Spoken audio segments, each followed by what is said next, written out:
Salam kerahiman. Hari ini kita akan bahas bersama-sama tentang kerendahan hati, yaitu resolusi untuk terbuka pada Bapa Pengakuan. Ada di 861.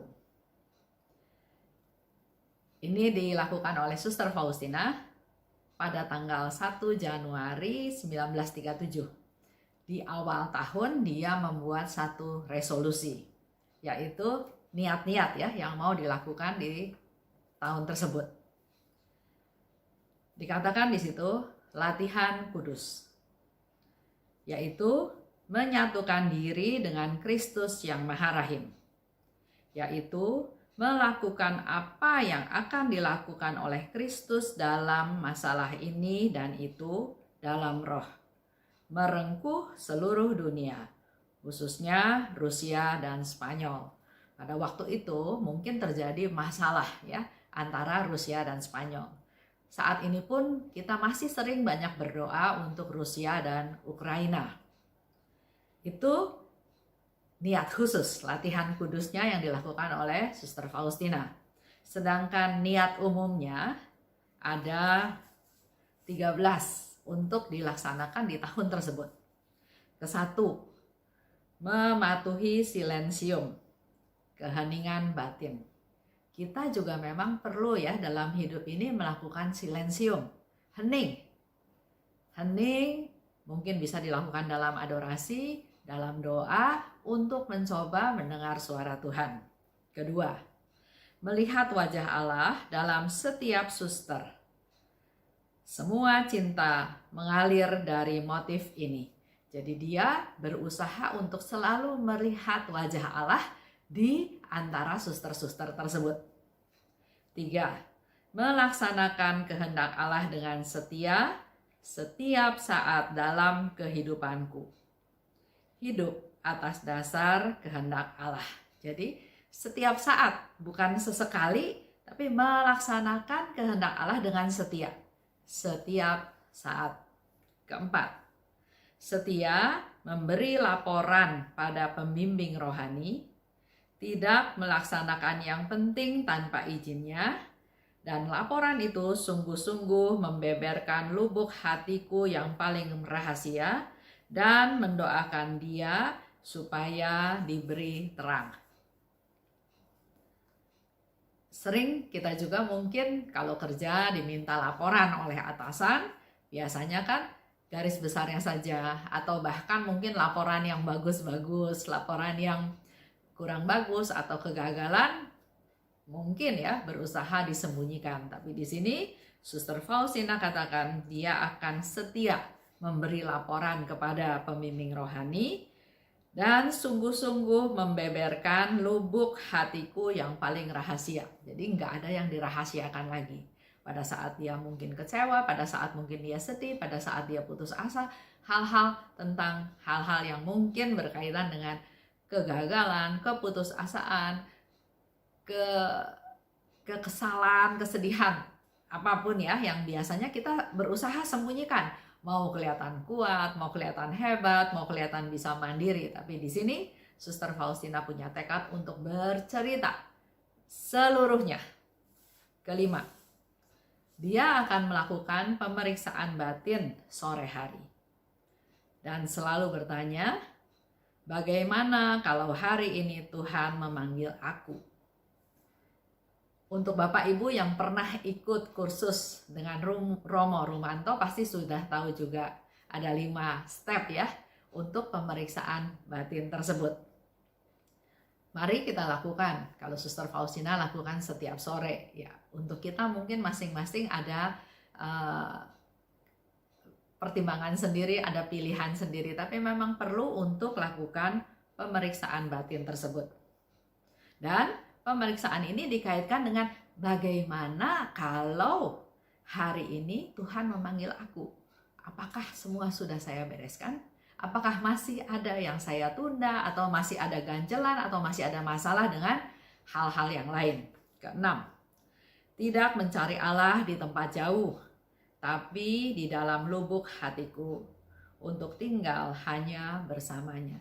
Sering kita juga ya mencari Allah jauh, padahal Allah itu ada di lubuk hati kita. Dan pertanyaannya, apakah Allah bersemayam dalam lubuk hati kita? Bagaimana dengan sikap hidup kita, dengan jalan pikiran kita, dan lain-lain. 7. Kalau alami penderitaan dan siksaan, dia akan mengungsi ke tabernakel dan tetap diam. Jadi Suster Faustina tidak komplain, tidak mengeluh, tidak bela diri, tapi dia akan pergi ke tabernakel dan tetap diam. 8. Memadukan penderitaan, doa, pekerjaan, dan mati raga dengan pahala Yesus untuk mohon kerahiman bagi dunia. Jadi kalau dia menderita, dia bekerja, bahkan juga dia doa-doa dia dan mati raga, semuanya diberikan kepada Yesus dengan mohon kerahiman untuk seluruh dunia. Ada teman saya juga yang sakit ya, dia sakit kanker, dia pada saat ini sedang sangat menderita, bahkan dia pernah juga berkata bahwa apakah saya tahan ya untuk menjalani ini semua. Itu semua dia alami, tapi dia juga belajar seperti Suster Faustina, menerima penderitaan tersebut, minta kekuatan dari Tuhan, dan mempersembahkan semua penderitaan itu digabungkan dengan sengsara Yesus untuk menjadi silih atas dosanya dia, dosa keluarganya, dan mungkin dosa orang-orang yang membutuhkan silih tersebut. 9. Menggunakan saat bebas untuk mendoakan yang sekarat. Jadi dia punya waktu, kalau ada waktu bebas, waktu senggang, bukan dipakai untuk hal-hal yang tidak ada gunanya, tapi dia punya satu niat, satu resolusi di mana kalau ada waktu bebas, dia akan pakai waktu tersebut untuk berdoa buat mereka yang sekarat. 10. Tidak boleh ada hari aku tidak menyerahkan kepada Tuhan karya-karya kongregasi. Jangan memperhatikan apa yang dipikirkan orang lain terhadap dirimu. Jadi dia berusaha setiap hari. Jadi tidak ada dalam satu hari pun dia tidak menyerahkan kepada Tuhan karya-karya kongregasi. Kalau kata-kata ini saya ingat dengan apa yang dikatakan oleh Suster Faustina. Berbuat baik minimal 1 kali dalam 1 hari. Coba kita praktekkan, dan kalau melakukan pemeriksaan batin di sore hari, di malam hari, dalam doa malam, kadang-kadang juga mencari-cari perbuatan baik apa ya yang saya lakukan sepanjang hari tersebut. Dan ini menjadi satu niat dari Suster Faustina, tidak ada hari tanpa menyerahkan karya-karya kongregasi. Jadi dia punya tekad, setiap hari dia mempersembahkan kepada Tuhan karya-karya kongregasi. 11. Jangan jalin relasi terlalu akrab dengan siapapun. Harus punya ketegasan yang lembut, kesabaran yang tanpa batas. Karena ini dikatakan oleh Suster Faustina berkaitan dengan anak-anak perempuan, wanita-wanita yang ada di dalam kongregasi tersebut, yang dilayani oleh kongregasi tersebut. Jadi di satu pihak dia punya ketegasan tapi harus lembut, dan yang kedua punya kesabaran tanpa batas. Karena nggak mudah juga ya merehab mereka-mereka yang ada di situ.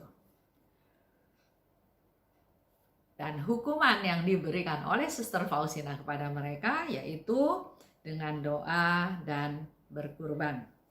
Jadi bukan dikasih tugas yang lain-lain, tapi dikasih tugas berdoa dan berkurban. Ke-12. Kehadiran Allah merupakan dasar dari semua pemikiran, perkataan, dan perbuatan. Jadi apa yang dipikirkan dia, apa yang dikatakan dia, apa yang dilakukan oleh Suster Faustina adalah menunjukkan Allah yang hadir, itu yang menjadi dasar. Ke-13. Ambil manfaat dari semua pertolongan rohani. Tempatkan cinta diri di tempat yang terakhir. Lakukan latihan rohani seolah-olah ini untuk terakhir kalinya dalam hidupku. Dengan cara ini, aku melaksanakan semua tugasku.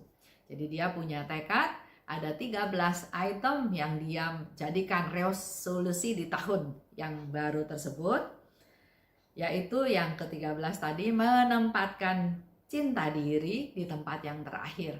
Jadi bukan yang pertama, tapi yang terakhir. Semuanya diutamakan kecuali cinta diri adalah di tempat yang terakhir.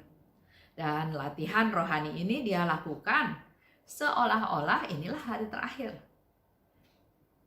Kalau kita tahu hari ini hari terakhir, pasti kita juga melakukan segala sesuatu dengan sangat baik, dengan sangat spesial, dan tidak mau ada yang ditunda-tunda. Semuanya mau dibereskan dengan sangat baik.